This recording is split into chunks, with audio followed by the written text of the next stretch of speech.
Praise the Lord.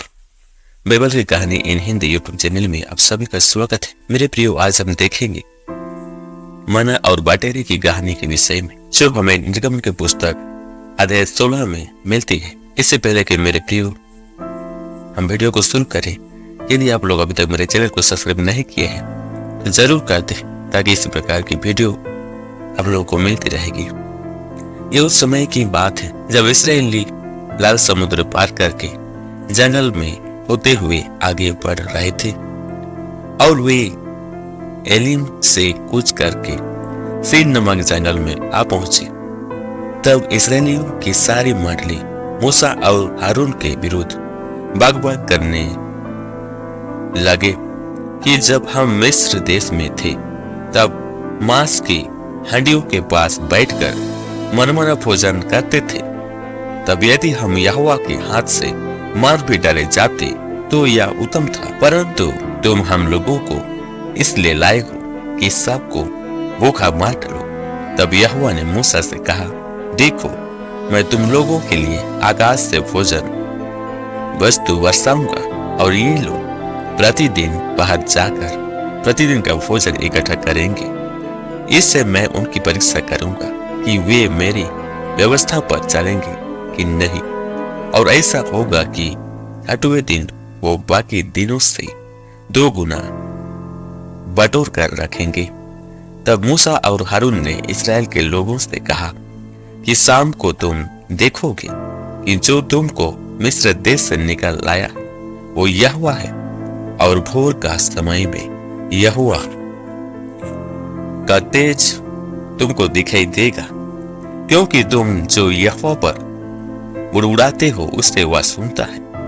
हम क्या है कि तुम हम पर बुड़बुड़ाते हो। फिर मूसा यह भी कहा कि यहोवा शाम को तुम्हें खाने के लिए मांस और सुबह रोटी मनमाने देगा।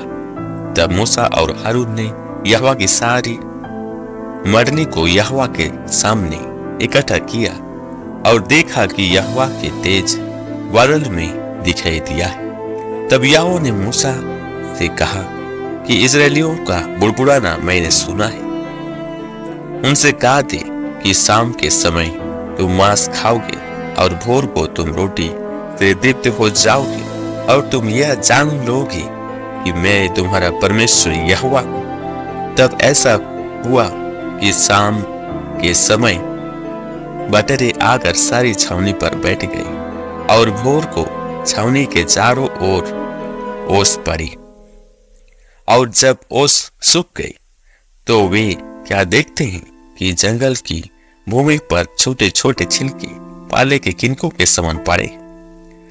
यह देखकर इस्राएली, जो नहीं जानते थे कि वह क्या वस्तु है, वे आपस में कहने लगे, यह तो मन्ना है। तब मूसा ने उससे कहा कि यह वही भोजन वस्तु है जिसे यहोवा तुमसे खाने के लिए देता है। तब मूसा ने उनसे यह भी कहा कि यहोवा की आज्ञा के अनुसार जितनी जिसकी आवश्यकता है वैसा ही बटोर लिया करो। तब जिन्होंने अधिक बटोरा उनका कुछ अधिक ना रह गया, और जिसके पास थोड़ा था उसको कुछ घाटी ना हुआ। फिर मूसा ने उनसे कहा, कोई भी इससे सवेरे तक न रखे। लेकिन उन्होंने मूसा की बात नहीं मानी, और जिन जिन लोगों ने वह भोजन वस्तु सवेरे तक के लिए रखा तो उसमें कीड़े पड़ गए और वह बसाने लगा। तब मूसा उन पर क्रोधित हुआ, क्योंकि यहोवा ने ये कहा था कि 5 दिन तक उन्हें प्रत्येक व्यक्ति के अनुसार प्रतिदिन का भोजन रखना है, और अगले दिन तक के लिए कुछ भी नहीं रखना है। लेकिन 6वें दिन उन्हें प्रत्येक व्यक्ति के अनुसार 2 गुना भोजन इकट्ठा करना था, क्योंकि 7वें दिन मना और बटेरे नहीं मिलेंगे, क्योंकि 7वां दिन यहोवा के लिए पवित्र है। लेकिन 6वें दिन उन्हें प्रत्येक व्यक्ति के अनुसार 2 गुना भोजन इकट्ठा करना था, क्योंकि 7वें दिन मना और बटेरे नहीं मिलेंगे, क्योंकि 7वां दिन यहोवा के लिए पवित्र है और उससे यहोवा ने विश्राम दिन कहकर ठहराया है। इसलिए 6वें दिन तक तो वे भोजन बटोरते रहे लेकिन 7वें दिन कुछ नहीं मिलता था। इसलिए लोगों ने 7वें दिन विश्राम किया। इस्राएल के घराने ने उस वस्तु का नाम मन्ना रखा और वह धनिया के समान श्वेत था और उसका स्वाद मधु के बने पुए का सा था।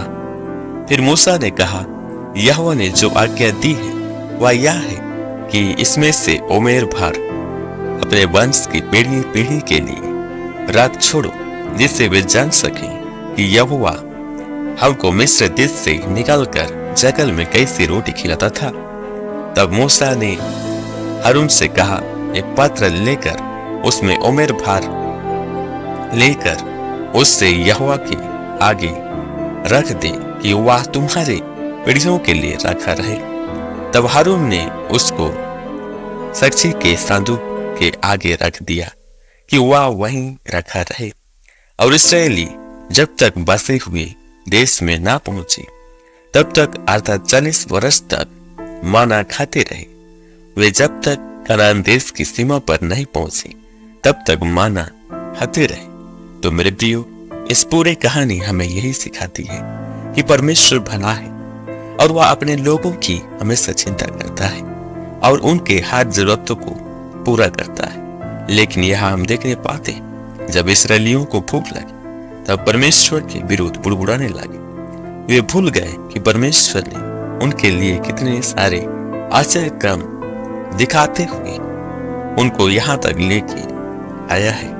मेरे प्रियो, हम भी अक्सर ऐसे ही हो जाते हैं। थोड़ी सी कोई मुश्किल तकलीफ आ जाने से, हमारे जीवन में कमी घटी हो जाने से हम सहने नहीं पाते और परमेश्वर के विरुद्ध बोलने लगते हैं और अपने विश्वास को हम घटा देते हैं। इसलिए मेरे प्रियो, ऐसे समय में न घबराएं और परमेश्वर के प्रतिज्ञा पर विश्वास रखें, क्योंकि वचन कहता है वह हमारे मांगने से पहले जानता है कि हमें क्या क्या चीजों की आवश्यकता है।